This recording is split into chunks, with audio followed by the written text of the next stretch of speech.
Ibu, langsung saja. Di sini kelompok 2 akan menyajikan tentang MDGs dan SDGs.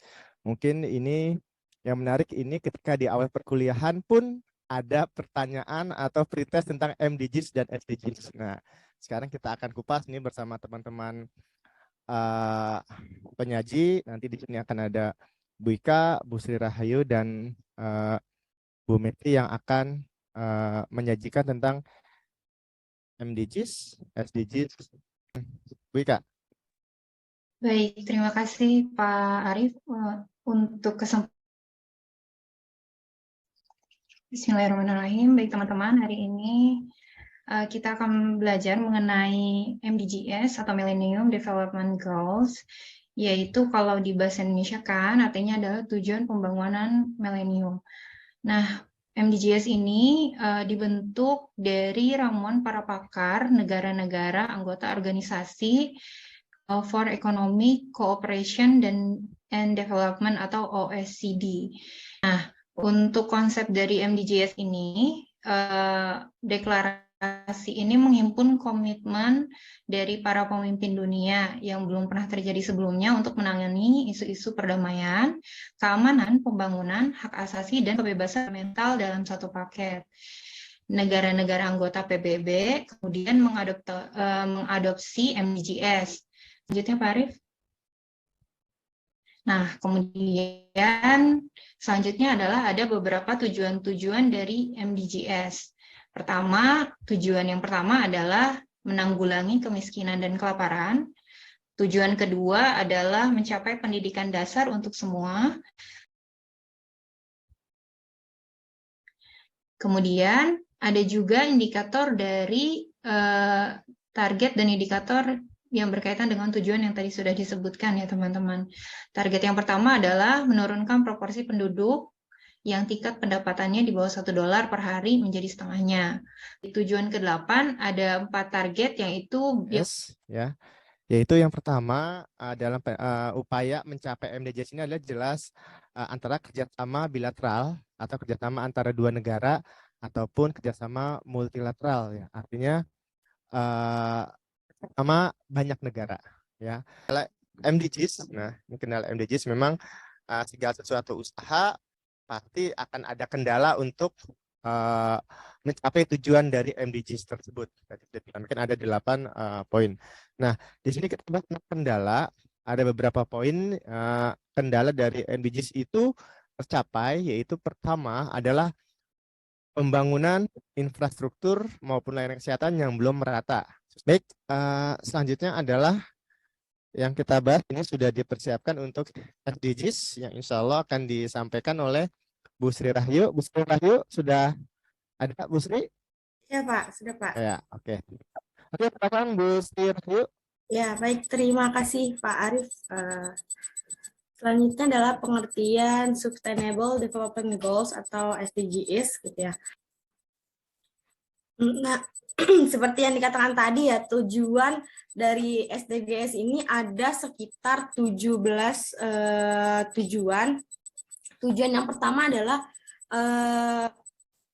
menjamin kehidupan yang sehat serta mendorong kesejahteraan bagi seluruh orang yang ada di segala usia. Nah, selanjutnya ini masih tujuan dari SDGs ini.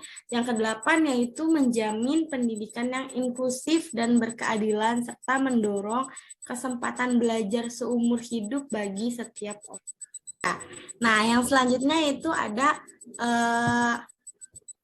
4 pilar dalam SDGs. Nah, untuk terwujudnya kepastian hukum dan tata kelola yang efektif, transparan, akuntabel, dan partisipatif untuk menciptakan stabilisasi keamanan dan mencapai negara berdasarkan hukum. Ya. Selanjutnya. Baik, terima kasih Bu Sri atas pemaparan tadi tentang pengertian SDGs, tujuan sampai dengan 4 pilar. Nah, untuk selanjutnya ini ada tantangan SDGs, relevansi SDGs, dan ada perbedaan MDGs dan SDGs yang insya Allah akan disajikan oleh kawan kita, yaitu Bu Mehdi. Silakan Bu Mehdi. Ya, baik. Terima kasih Pak Arief atas kesempatannya. Teman-teman, di sini saya akan menjelaskan terkait tantangan dalam pelaksanaan SDGs. Nah, sebagaimana tadi yang telah dipaparkan oleh rekan saya terkait pengertian SDGs, tujuannya. Nah, di mana SDGs ini saya ulas sedikit, itu merupakan tujuan pembangunan berkelanjutan dari MDGs ya. Nah, selanjutnya relevansi SDGs dengan kesejahteraan sosial. Nah, kesejahteraan sosial adalah sistem yang terorganisir dari usaha-usaha sosial dan lembaga-lembaga sosial yang ditunjukkan untuk membantu individu atau kelompok dalam mencapai standar hidup dan kesehatan yang memuaskan, serta ya Bapak Ibu, SDGs ini tadi seperti yang sudah dijelaskan oleh Ibu Sri, SDGs ini kan memiliki fokus 17 tujuan ya. Nah, yang pertama yaitu mengakhiri bentuk kemiskinan, mengakhiri kelaparan, memastikan kehidupan yang layak, kemudian memastikan pendidikan, mencapai kesetaraan gender. Ya, oke, baik. Terima kasih Bu Mesti tadi sudah sedikit menyajikan tentang tantangan sampai dengan perbedaan antara SDGs dengan MDGs. Nah, untuk mengakhiri di sini ada lembaga-lembaga yang insya Allah akan disajikan oleh Bu Ika tentang kelembagaan baik itu MDGs maupun SDGs. Silakan Bu Ika. Baik, terima kasih Pak Arief. Baik teman-teman, berkaitan dengan perkembangan dan upaya dalam mencapainya MDGs dan SDGs ini, tentu ada lembaga-lembaga yang berupaya juga membantu perkembangan pendidikan di Indonesia. Nah, mungkin itu saja Pak Arief. Terima kasih. Saya kembalikan ke Pak Arief.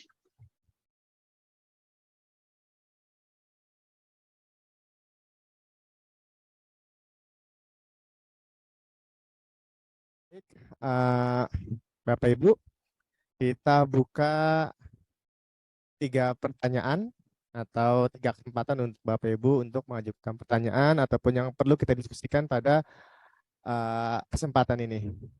Kan mungkin dari teman-teman sudah ada yang rasain. Di sini ada Bu Dina, Bu Vita. Ya, dirasain aja, nggak usah capri. Ini ada yang capri, beneran Bu Chandra. Ya, oke, siap nih pada. Baik, Bu Dina, Bu Vita, Bu Chandra, kita bergilirannya nggak bisa bareng-bareng ya. Kita satu-satu dulu ya, sabar. Hebat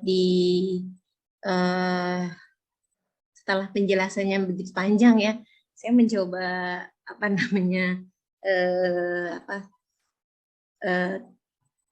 bertanya terkait ini pendidikan sih ya. Jadi untuk pertanyaan yang akan diskusikan yaitu Bu Dina menanyakan tentang bagaimana penanganan ketidaktuntasan pendidikan di Indonesia, khususnya di daerah-daerah terpencil gitu ya, kurang lebihnya seperti itu Bu Dina. Ya, oke, kita simpan dulu pertanyaannya. Ini karena yang lainnya Bu Vita sudah senyum-senyum. Angkat tangannya Bu Dina, nggak japri ya, nggak usah japri ya. Kalau japri nggak kelihatan nanti ya teman-teman. Ya, silakan untuk pertanyaan kedua Bu Vita.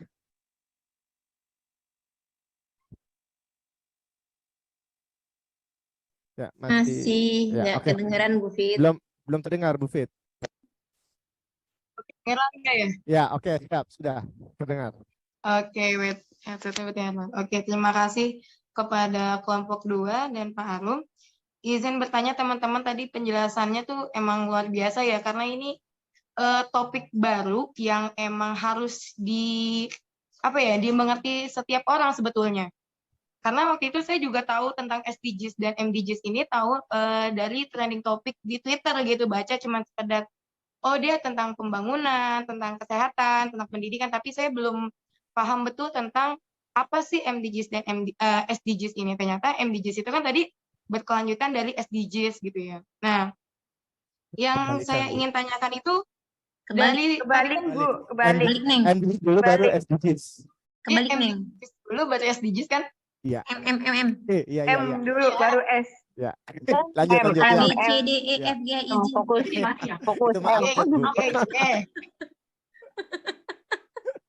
Ya, lanjut Bu Vita. Habis futsal malu, Habis kita main malu habis futsal jadi futsal. rada-rada liar emang. Ayo, Punten. Oke, fokus kembali. pertanyaannya tuh gini. Oke, pertanyaan tuh kayak menurut kelompok 2 tadi kan Bu Dina tentang pendidikan, tapi kalau saya udah feeling pasti ada yang nanya tentang pendidikan. Jadi saya tanyanya dari sektor lain. Oke, Tuh. siap. Jadi menurut kelompok 2 apakah MDGs dan SDGs sudah berjalan dengan baik di sektor lainnya? Tadi kan ada 4 pilar ya kalau nggak salah yang dijelasin dari Bu Sri itu ada 4 pilar. Nah dari 4 pilar itu tuh kira-kira terhadap Indonesia dampaknya tuh seperti apa sih? Apakah sudah berjalan dengan baik? Karena kan tadi ada beberapa implementasinya gitu. Karena setelah yang udah dipaparkan SDGs ini kan ya pasti untuk membuat negara semakin sejahtera, makmur dan maju gitu. Itu aja sih Pak pertanyaannya. Terima kasih. Ya, oke. Sedikit saya simpulkan ya untuk pertanyaan dari Bu Vita yang tadi habis nemenin yang sedang futsal ya di Piala Dunia ya. Ya, ini adalah terkait dengan penanganan ketidaktuntasan terkait dengan 4 pilar yang tadi ya. Sejauh mana ketuntasan yang ada di Indonesia. Kurang lebih seperti itu Bu Vita ya. Ya. Iya, betul Pak. Ya, oke. Baik, kita save dulu pertanyaannya ya. Ada ini Bu Chandra dari tadi udah angkat tangan nggak turun-turun udah 10 menit nih. Ya, biar kita turun dulu tangannya ya. Silakan Bu Chandra biar tangannya turun. Iya, udah pegel nih Pak Arif nih angkat tangan. Ya, betul ya. Lanjut. Ya, terima kasih untuk kelompok 2 Pak Arif atas kesempatannya.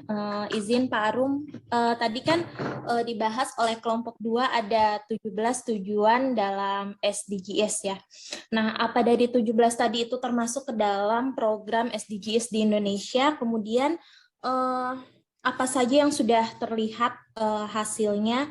Kalau kita kan di sekolah itu ada program jangka panjang, kemudian ada program jangka pendek, gitu ya. Nah, dalam program SDGs ini, apakah juga seperti itu? Mengingatkan program ini dari 2015, kemudian nanti akan terlihat hasilnya di 2030. Nah, bagaimana mengenai program ini sendiri di Indonesia gitu? Itu aja Pak Arif. Itu aja. Mungkin sebagai penutup, closingnya, insya Allah sebagai penutup ini adalah kita memasuki masa MDGs ya, yang artinya kita ada berkelanjutan dari MDGs yang dari tahun 2015 dan berakhir tahun 2030. Guru harus siap untuk menyongsong itu dan setiap guru pun karena itu profesi kita harus mampu berada dalam SDGs gitu. Terima kasih mungkin dari kelompok kami. Apabila ada kesalahan atau kurang lengkap, insya Allah akan menjadi pembelajaran buat kami, mungkin kurang mendalam, insya Allah nanti di kesempatan kita akan lebih berdiskusi lebih banyak lagi. Terima kasih. Ada closing dari Bu Meti, Bu Ika, Bu Ayu, cukup? Cukup Pak Arif, terima kasih. Oke. Baik, terima kasih dari kami. Kurang lebih maaf. Wassalamualaikum warahmatullahi wabarakatuh.